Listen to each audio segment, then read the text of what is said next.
Bonjour et bienvenue pour Même pas peur, l'émission spéciale Halloween sur Logos FM. Aujourd'hui, on reçoit un invité aux multiples talents. Il est directeur artistique du Grand Metz à Clermont-Ferrand, mais aussi comédien et modèle.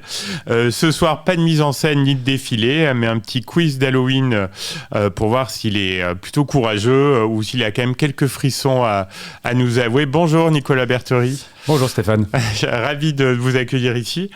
Quand vous étiez enfant, est-ce qu'il y a une chose qui vous faisait peur dans le noir ? Est-ce que vous avez un souvenir de cette période ? J'avais pas véritablement peur dans le noir, ni du noir, mais en tout cas, on s'amusait à me faire peur dans le noir, en famille. Avec les frères et sœurs, non ? Oui, mon oncle surtout. Il aimait bien me faire peur. On jouait à cache-cache dans le jardin et il se planquait dans la pénombre. Et à partir du moment où il me faisait boue, il me sautait dessus, j'avais la peur de ma vie. Et c'est à peu près ça.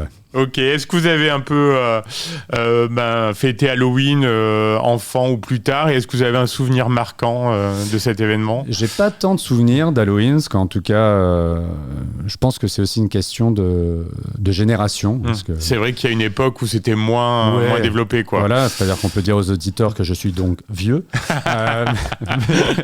Mais donc, moi, dans ma génération, on fêtait pas nécessairement Halloween.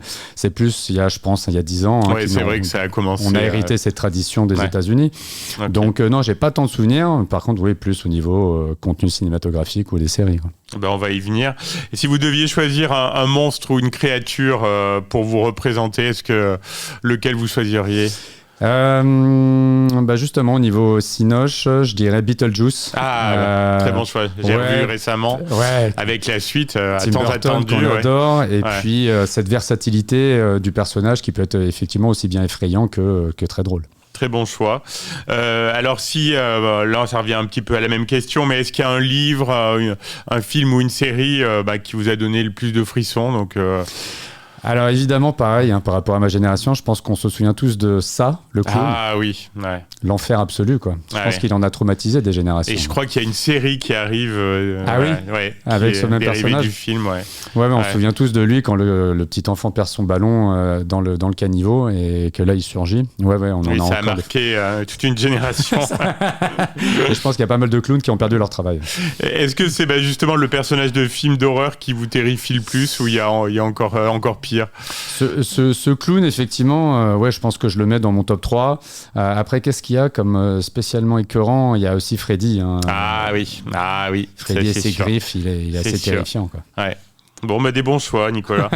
Alors, côté musique, est-ce que si on devait choisir une chanson qui colle parfaitement à l'ambiance d'Halloween, quelle chanson vous choisiriez ? Là, je vais surprendre personne, mais c'est évidemment Thriller. Je crois que ça va être la réponse la plus... de Michael Jackson. Oui, c'est sûr, un grand classique, ça fonctionne. Et on a encore immédiatement l'univers du clip qui nous vient en tête. C'est ce que j'allais dire, ça a marqué quand même aussi pas mal de monde, quoi. Ouais. Est-ce que vous avez déjà vécu une situation un peu paranormale ou étrange ? Eh bien, vous avez bien choisi parce que oui. Non, c'est vrai ? Ouais, vraiment. Ouais. J'avais peut-être 11-12 ans. J'étais dans le fin fond de la Corrèze et avec mon meilleur ami, je m'étais amusé à faire éclater des feux d'artifice qui étaient totalement interdits par son père. Ah oui, donc, ils croupissaient dans la cave et donc ils étaient vieux, on ne savait pas de combien de temps. Ouais. Et on en mettait dans nos mains, vous savez, les bâtons qui tirent des boules de feu. Oui, je vois très bien, oui. Ouais, comme ils étaient vieux et pour la plupart abîmés, il était à peu près cassé, donc il m'a explosé dans la main. Wow, donc là, on se retrouve à 11-12 ans avec son meilleur ami qui a très peur de son père, ce qui lui mettait régulièrement des branlées quand il faisait des conneries. Ah oui, donc là, c'était flippant. Et moi, je me retrouve avec ma main à peu près en lambeaux. Et donc, on est au milieu de la Corrèze. Donc, qu'est-ce qu'on fait ? Urgence ? Eh ben non, ils ont appelé une rebouteuse, ce qu'on appelle une rebouteuse. Ah oui, d'accord. Donc ils ont appelé ça, cette femme-là. Ça fonctionne très souvent. Et qui était une jeteuse de feu. Ouais. Donc voilà, pour ceux qui ne connaissent pas une jeteuse de feu, c'est vraiment ça. Si, moi j'ai déjà eu aussi affaire. Oui, j'ai déjà eu affaire personnellement. Mais non. Ah bah oui, ça fonctionne très très bien. Ouais, ça fonctionne hyper bien. Elle est venue me voir et puis elle a apposé sa main sur la mienne et elle m'a dit de me concentrer avec elle. Et j'ai eu à peu près la même réaction chimique qu'on voit, les effluves de chaleur qui sortent, vous savez, du bitume sur l'autoroute. J'ai j'ai vu ça sortir de ma main. Ouais. Elle l'a pris, elle l'a jeté à côté d'elle. Et c'est-à-dire que là, à ce moment-là, je n'avais plus aucune sensation de chaleur dans ma main. J'avais juste encore la peau fripée, évidemment, parce que la peau avait morflé. Ouais. Mais en l'espace de 4-5 jours, avec de la biofilm, tout est revenu dans l'ordre. Ouais. Bon, top. Ouais.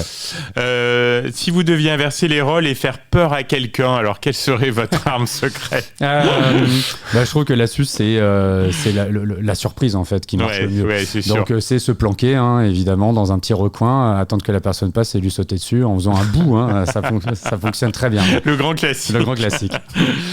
Sur une échelle de 1 à 10, si on devait déterminer votre courage, est-ce que vous seriez plutôt un grand trouillard ou un intrépide? Là-dessus, je suis assez partagé, parce que je pourrais dire que je suis très intrépide parce que j'aime bien faire du saut en parachute, du parapente, tout ce genre de sport, pour me faire justement un petit peu peur. Et d'un autre côté, si moi on se cache dans un coin et qu'on veut me faire peur et me faire sursauter, c'est le grand jeu de mes amis, ça marche très bien sur moi. Donc je suis entre intrépide et flippette. Ouais. Donc une petite moyenne, un 5 un 5, allez, voilà. Bon, très bien. Alors, est-ce que vous connaissez bien l'Auvergne? Est-ce qu'il y a un lieu qui pourrait être un décor parfait pour un film d'épouvante? Alors en Auvergne, je me suis dit que le puits de l'Amtégie fonctionnait bien. C'est notre ami Philippe Montel qu'on salue. Ah voilà. Oui. Salut Philippe. Ouais. Non, mais je me disais que c'était assez graphique, qu'il y avait ces couleurs-là où on était sur un décor un peu lunaire, donc que ça pourrait bien C'est un bon choix, tout à fait. Merci. Et sinon, peut-être aussi les vols de la pierre de Volvic. Oui. Où là, effectivement, pareil, il y a ce truc un petit peu troglodyte qui peut faire peur. Bon, c'est bien. On voit bien le film, là, on le voit. Alors, quel est le programme pour Halloween 2025 pour vous, à titre personnel, et peut-être pour le Grand Mess? Moi, à titre personnel, ça va être corrélé à mon travail. Donc, effectivement, on est en train de préparer au Grand Mess chaque mois notre mensuel. Donc là, c'est exceptionnel ce mois-ci parce qu'on a celle de demain, la Gypsy Night. Oui. Et comme c'est un 31, la Halloween, on en aura deux mensuels ce mois-ci. D'accord. Et donc, on a un dispositif assez exceptionnel où on va vraiment tout redécorer. Tout l'hôtel, tout le bar. C'est grand, vous allez avoir du boulot là. Bon, on va pas faire non plus les 6000 m² qu'offre le Grand Mess. Mais en tout cas, à minima, on aura tout le bar et les extérieurs de décorer. Okay. On aura une troupe de danseuses qui vont justement interpréter un peu de thriller, faire des vraies chorégraphies pour qu'on soit plongé dans cet univers un petit peu mystique. Ouais. On aura notre staff qui sera maquillé, les danseuses, la chanteuse qui est issue d'une formation de comédie musicale. Voilà, on a une chanteuse de comédie musicale. Donc, qui viendra vraiment interpréter ça comme une vraie pièce de comédie musicale. On va pouvoir interagir avec le public, aussi bien chanter, danser qu'incarner. C'est le premier Halloween, en fait. C'est le premier Halloween, parce qu'on fêtera nos 1 an en décembre. Ouais. Donc, ça va être une vraie belle fête. Et puis, pour compléter un peu ce dispositif mystique, on aura une diseuse de bonne aventure. Ah ouais, carrément. Qui vient solliciter les oracles pour un peu vous prédire le futur. Ça va marcher. J'espère, Mais, il va y avoir du monde là, oui. Je lui ai demandé comment elle fonctionnait et elle m'a dit que, en tout cas, elle sera toujours dans la bienveillance. C'est-à-dire, s'il se passe quelque chose qui est pas dingue pour le futur, en tout cas, elle fait tout pour que... Oui, voilà. Ça gâche pas non plus la soirée. Ça gâche pas la soirée. Ça. Et alors, pour réserver, pour participer, donc on va sur le site du Grand Mess pour cette soirée. Oui, bien sûr. Pour réserver, alors déjà, dans nos restaurants, parce qu'on a donc le bouillon et la brasserie, où on offre deux produits très différents, avec des bourses qui s'adressent vraiment... Oui, j'ai testé les deux, en effet. Oui. C'est gentil d'être venu. Et ensuite, au bar, non, c'est en accès libre. Donc, voilà, vraiment, premier arrivé, premier servi. Voilà. Mais effectivement, on attend beaucoup de monde et à chaque fois, on est vraiment heureux de réussir à réunir autant de monde autour de nos événements. Et donc là, on le disait, ça fait bientôt 1 an. Je crois que vous êtes content des débuts du Grand Mess. Enfin, on en entend parler. L'ambiance est vraiment au rendez-vous. C'est chouette, Franchement, on est plutôt content.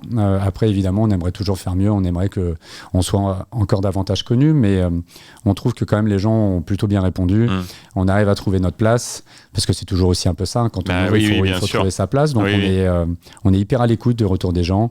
On essaie d'ajuster en permanence, que ce soit sur les produits, que ce soit sur les thèmes aussi. On sollicite les gens pour savoir ce qui leur ferait plaisir. Et puis également sur les prix, pour essayer d'être toujours accessible et de fournir en tout cas une expérience unique qui soit à la hauteur de la promesse. Oui, bien sûr. Est-ce que vous avez des projets là, dont vous souhaiteriez nous parler là, dans les prochains mois ? On travaille toujours d'arrache-pied sur les prochaines thématiques. Donc en novembre, ce sera la soirée Moulin Rouge. Ah, sympa. Donc on aura une troupe pour faire du French Cancan, des vrais numéros, avec là une vraie meneuse de revue.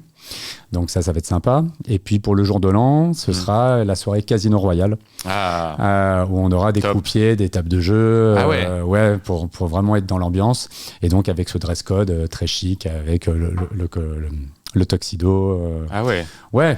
Ouais, donc, là aussi, ça va faire le plein, je pense. On espère.